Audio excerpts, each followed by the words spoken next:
l'état-major général des forces armées patriotiques du Rwanda. Mon général, les détachements donnés de la 34e région militaire garnison de Goma est rangé pour vous accueillir et vous rendre les honneurs à l'occasion de votre retour au Rwanda. Je vous invite à passer le détachement en revue. Les commandants de détachement, les colonels Moutetela, Kapaya, firmés.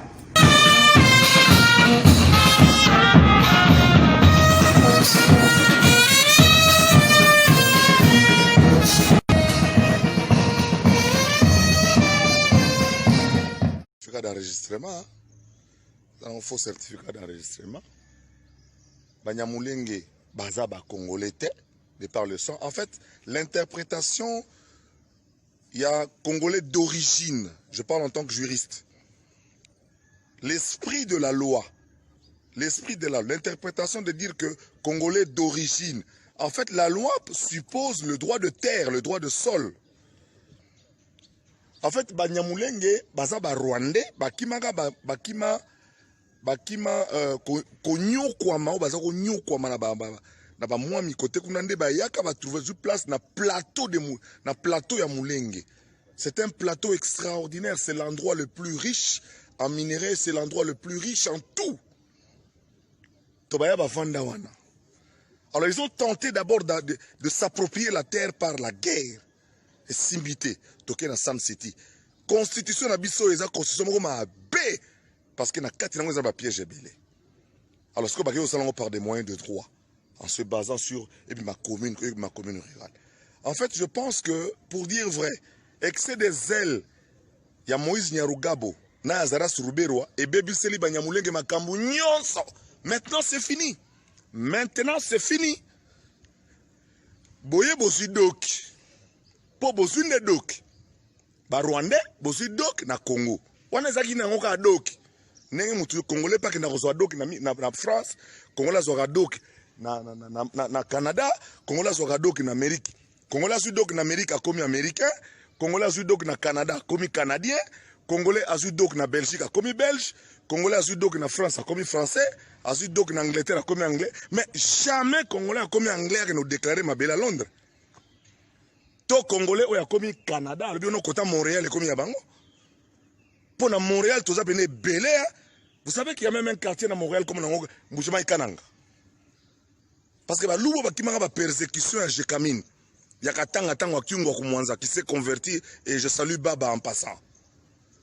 Comment na Kanakuna, Baba na Mouchima et Kananga. Donc, Congolais, comment Canadien, Balo Baké, quartier na Mouchima et Kananga, côté sur la cour de voie, sur le côté Charles, sur le côté de Charlevoix. Et comme il y a ma belé, il y a ma louba. Tous les lois de Congolais en Afrique du Sud. Ils ont fait idéologie, ils ont parlé. Ils sont sud-africains. Ils ont côté de Pretoria, ils ont comme non.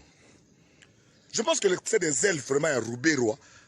Ce sont des pyromanes. Vous nous mettez en difficulté. Vous avez obtenu autant de généraux. Vous êtes la seule ethnie à avoir autant de généraux. Et on vous les a concédés. Yo bando quand même la ministère de la décentralisation dirait, ils ont des spécialistes. Nous avons une coupe à ma bébongo. Alors les colons yo, au bébé c'est le Banyamulenge nyonso masolo. Au bébé c'est le bango nyonso tout masolo. C'est comme vous ratez cop nyonso. Papa Wemba m'avait dit, paix à son âme. Peu avant son Bercy. À ça l'interview mon ngai. Je ne savais pas de quoi il parlait. Il a parlé tellement en parabole.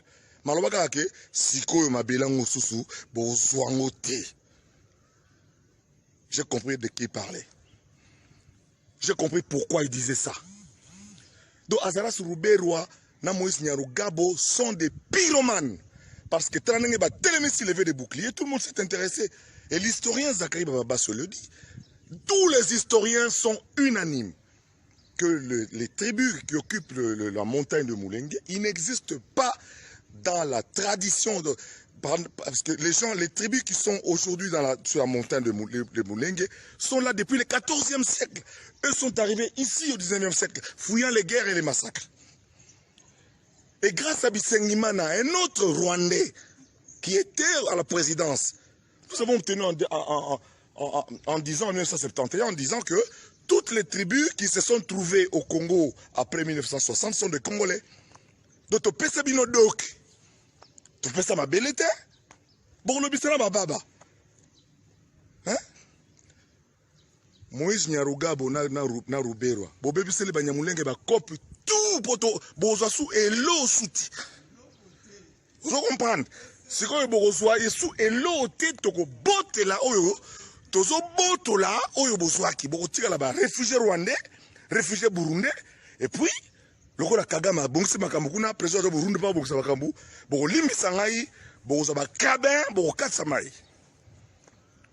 na bakabin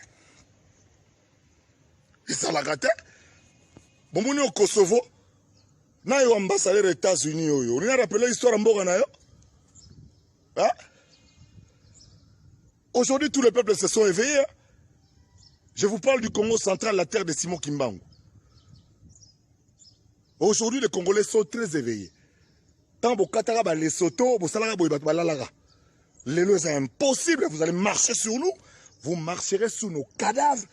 Avant de faire des minembo et Kosovo, babundi liboso na minduki ko boma boma batu ko kata batu mitu.